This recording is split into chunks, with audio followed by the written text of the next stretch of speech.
A priori, cet oreiller, c'est conseillé plutôt pour ceux d'entre vous qui font des longues distances en avion. Cela dit, c'est pas interdit de s'en servir dans le train. Eh bien sûr. Très bien. Alors, qu'est-ce qu'il a de particulier? Alors, il a de particulier qui permet de dormir comme à l'école. Traduction, non pas la tête sur la table, mais sur la tablette de votre avion, dans une position qui respecte la colonne vertébrale. À l'origine de cette innovation, car c'est une vraie innovation qui devrait faire parler d'elle prochainement, à l'origine, nous avons un homme, un commercial, qui a beaucoup voyagé, qui a souffert du confort, disons, relatif des longs courriers en classe éco, qui a souvent atterri avec les cervicales en compote, qui en a eu marre, qui s'est renseigné, qui s'est dit, après tout, selon les chiffres, il y a 10 millions de voyageurs aériens quotidiens, dont la moitié sur des vols de plus de 3 heures. Donc il faut absolument trouver une solution. Il a donc conçu cet oreiller que vous apercevez, qui est gonflable, qui est tout petit, qui est nomade, qui ne prend pas de place, qui se gonfle, et avec lequel vous pouvez dormir dans différentes positions. Il est assez imposant quand même. Hein. C'est pas le petit oreiller qu'on coince dans le cou. Comme. Non, c'est pas le petit oreiller. Il est balèze, mais il est efficace. Et une fois replié, dégonflé, il ne tient pas plus de place qu'un livre de poche. D'accord. Donc là aussi, c'est intéressant. Ça a été conçu et validé avec un kiné, ça c'est important. Et pour le reste, regardez les images, vous allez voir comment ça se passe.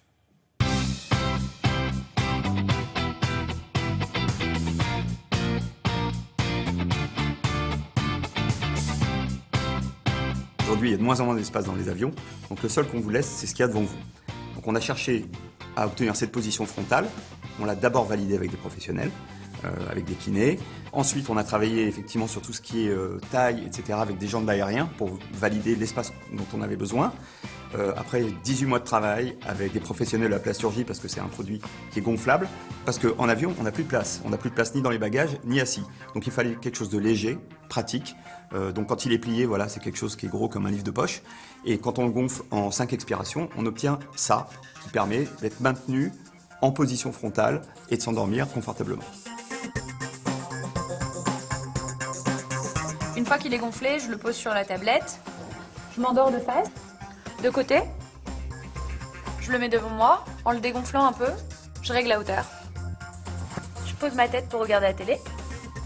Et puis sinon, contre la fenêtre. Même si cette position n'a pas l'air naturelle, c'est la bonne position. Pourquoi? Parce que la tête ne pèse plus rien. Normalement, dans cette inclinaison, elle fait au moins 15 kg. Là, elle fait 0. Il y a un relâchement donc complet de ceinture scapulaire, c'est-à-dire cervicale, épaule, dorsale, haute, moyenne et basse. Donc les gens s'endorment d'une façon confortable et se réveillent dans un relâchement total. On a fait une vingtaine de protos pour calibrer la taille du trou, etc. Le produit aujourd'hui est au point. On lance la fabrication, on peut le précommander sur Internet, c'est la seule solution aujourd'hui, et il sera livré en juillet, premier consommateur, et vous le verrez cet été dans les avions. Et vous le verrez cet été dans les avions. Alors, il y a déjà des... Pourquoi? Parce qu'il essaye de le vendre aux compagnies. Alors, pour l'instant, donc, la fabrication est en cours.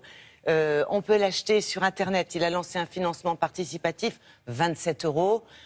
Normalement, il sera livré en juillet. On devrait le trouver dans les duty-free au prix de 35 €. Il y a déjà des compagnies aériennes qui sont intéressées.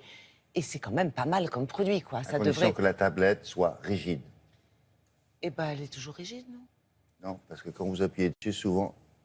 Ah, ça bouge un peu. Ben, oui. Ah oui, ça peut... Mais enfin, ils ont sûrement pensé à tout ça. Oui, ils ont sûrement pensé à tout ça. Et effectivement, vous avez raison. C'est une petite tablette. Quand vous mettez votre poids comme ça dessus, elle va... Mais bon, ça ne gêne probablement pas. A priori, le produit a été testé dans des avions, à l'arrêt évidemment au sol. Et pourquoi pas en train, vous avez tout à fait raison. Le kilométrage moyen des Français en train, c'est 1400 km par an. Donc là aussi, il y a matière à essayer de se reposer comme à l'école. Merci beaucoup. À tout à l'heure.